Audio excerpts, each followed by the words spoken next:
Welcome to Phantom Files. Today we explore the fascinating story of one of Myanmar's oldest and proudest ethnic groups, the Chin people.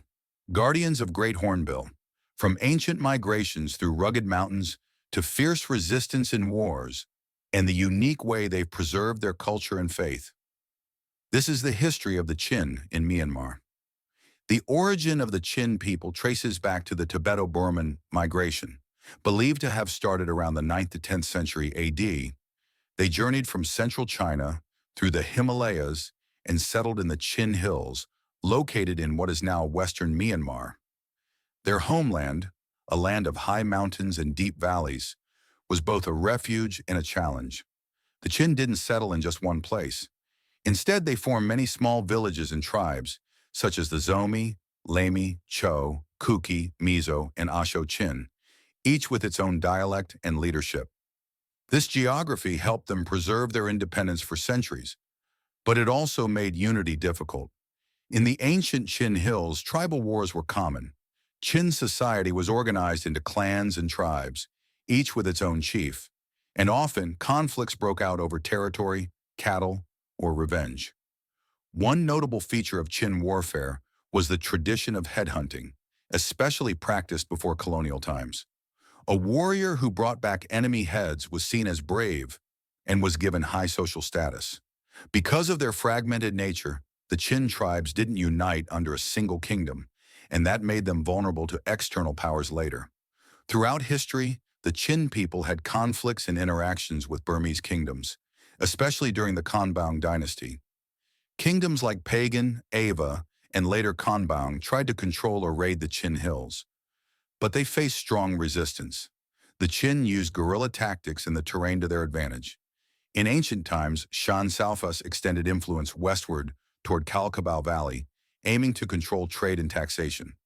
Meanwhile, Chin tribes, especially the Zomi and Lami, viewed Kale as part of their ancestral territory. This created recurring conflicts with raids, skirmishes, and shifting alliances over who controlled the valley.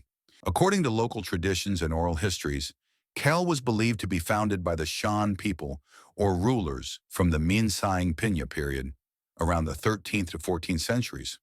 Despite that, there were periods when Chin areas came under Burmese rule, though they were often loosely governed due to the difficult terrain.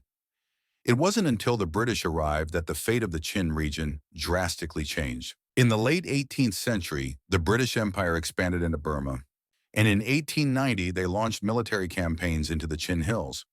The Chin fiercely resisted for several years, and it wasn't until 1896 that the British officially declared control over the area. Under British rule, the Chin people were recruited into the British Burma Army, earning a reputation as brave and loyal soldiers, especially during World War I and II. This period also marked the beginning of major social changes, especially in religion and education. Before foreign contact, the Chin people practiced animism. They believed in spirits called Kwar and performed animal sacrifices to protect the village or bring blessings.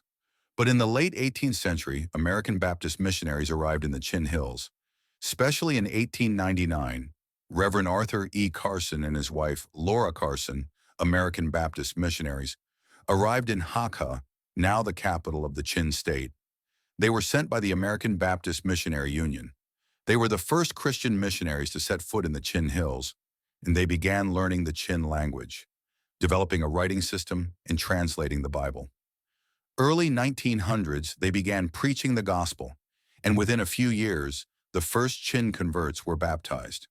The missionaries opened schools and clinics, which helped gain trust and influence among the Chin people.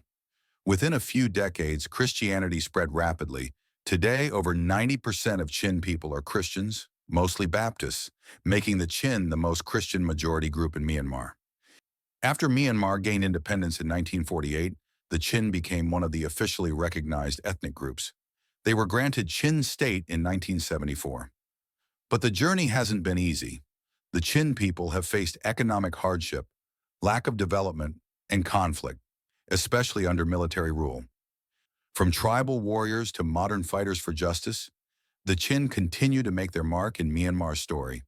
So the next time you hear about the Chin Hills, don't forget, it's not just mountains and mist. It's a land of heritage, courage, and unbreakable spirit.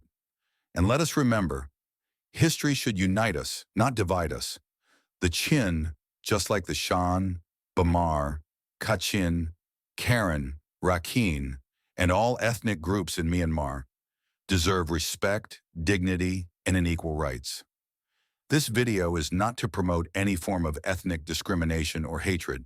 Instead, it's to appreciate the rich culture and contributions of the Chin people to our shared national history. Thank you for watching.